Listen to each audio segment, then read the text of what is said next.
Di sini adalah pembahasan tipe kedua estimasi, yaitu estimasi interval. Estimasi interval adalah penaksiran populasi dengan nilai-nilai dalam suatu interval tertentu. Estimasi ini mungkin memuat atau tidak memuat nilai parameter sebenarnya. Estimasi interval menyediakan rentang nilai dengan probabilitas yang diketahui atau ditentukan untuk menangkap nilai parameter populasi. Dalam estimasi interval, nilai parameter ditentukan di antara dua nilai. Contohnya, θ bernilai antara θA hingga θB. Salah satu komponen dalam estimasi interval adalah confidence level, yaitu probabilitas bahwa estimasi interval akan memuat nilai parameter aktual. Dari situ kita dapatkan confidence interval atau nama lain dari estimasi interval yang merupakan penaksiran interval spesifik dari suatu parameter yang ditentukan dengan menggunakan data sampel dan confidence level spesifik. Bagaimana caranya untuk membuat atau membangun confidence interval? Misalkan Anda memiliki sebuah titik estimasi yang diperoleh dari estimasi titik. Di sini dinotasikan dengan theta topi. Untuk membuat confidence interval, Anda bisa kembangkan titik tersebut menjadi sebuah interval sehingga diperoleh batas bawah dan batas atas. Penentuan batas bawah dan batas atas dipengaruhi oleh nilai D, yaitu margin of error. Dari situ kita peroleh nilai parameter θ adalah theta topi kurangi D hingga theta topi ditambah D. Margin of error itu sendiri adalah selisih maksimum yang mungkin antara estimasi titik dan nilai aktual parameter. Nilai D dipengaruhi tiga hal. Yang pertama adalah ukuran sampel, kedua confidence level, dan yang ketiga adalah sampling distribution. Untuk confidence level dan sampling distribution akan kita bahas satu persatu setelah ini.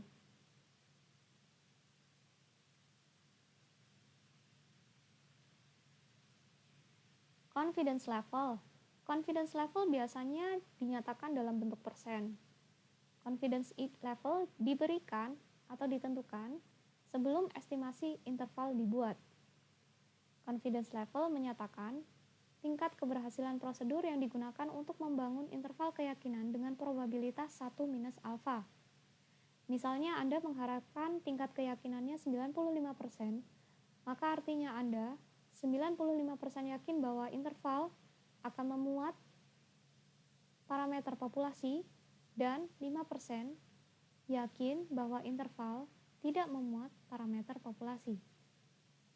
Di sini 5% mewakili alfa dan 95% mewakili 1 minus alfa. Ingat, nilai maksimum probabilitas adalah 100%.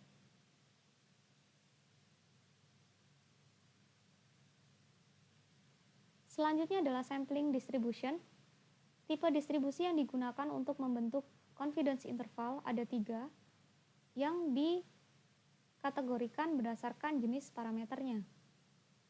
Untuk mean, misalnya diasumsikan populasinya normal atau ukuran sampelnya besar bernilai N lebih besar dari 30. Apabila Anda mengetahui standar deviasi populasi, gunakanlah distribusi Z atau distribusi normal.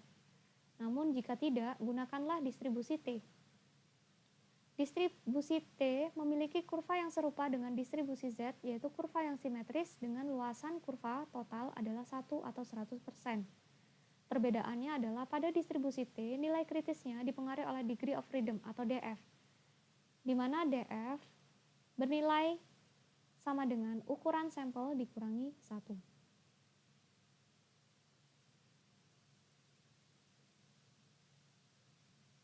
Selanjutnya untuk proporsi, misal asumsinya ukuran sampel kurang dari sama dengan 5% ukuran populasi, Anda hanya bisa gunakan tipe distribusinya adalah distribusi Z. Jadi untuk parameter ini Anda hanya memiliki satu macam tipe distribusi. Dan yang terakhir adalah standar deviasi. Untuk standar deviasi distribusinya yang digunakan adalah chi-square. Karakteristik dari distribusi ini yang pertama, dia juga dipengaruhi oleh degree of freedom, jadi serupa dengan distribusi T. Yang kedua, kurvanya seperti pada gambar bukan kurva simetris. Bentuknya adalah condong ke kanan. Dan yang terakhir, luasan total di bawah kurva adalah sama dengan 1 atau 100%. Setelah mengetahui confidence level dan tipe distribusi, maka langkah selanjutnya kita bisa menentukan nilai kritis. Di mana nilai kritis ini akan diperlukan dalam proses perhitungan confidence interval. Besaran confidence level akan mempengaruhi nilai kritis. Misalnya untuk distribusi Z, kita ketahui bahwa kurvanya merupakan kurva simetris dengan luasan totalnya adalah 1 atau 100%. Confidence level mewakili luasan kurva di tengah. Jadi pada daerah tengah yang di sini diwakili dengan daerah hijau, nilainya adalah sebesar confidence level, yaitu 1 minus alfa.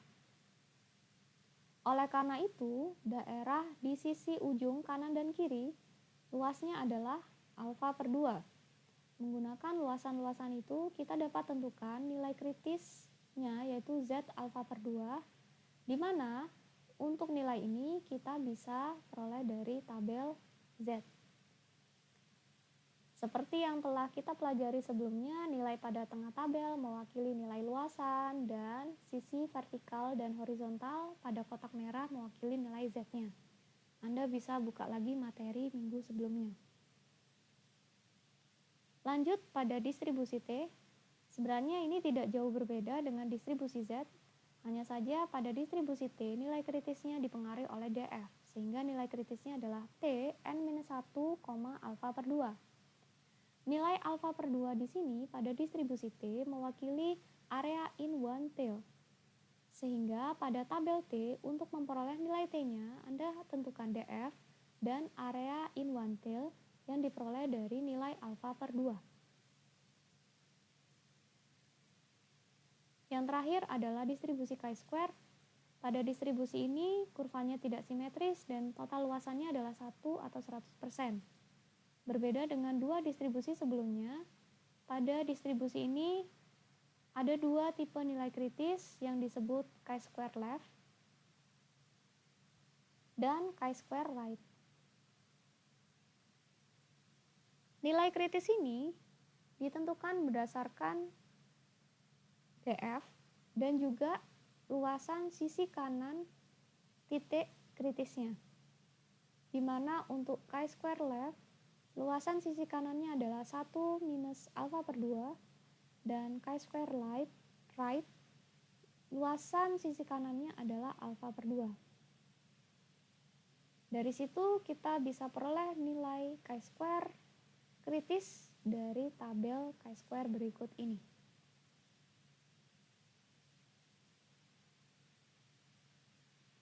Sekian penjelasan untuk pengantar estimasi interval. Selanjutnya kita akan bahas formula-formula untuk menghitung confidence interval.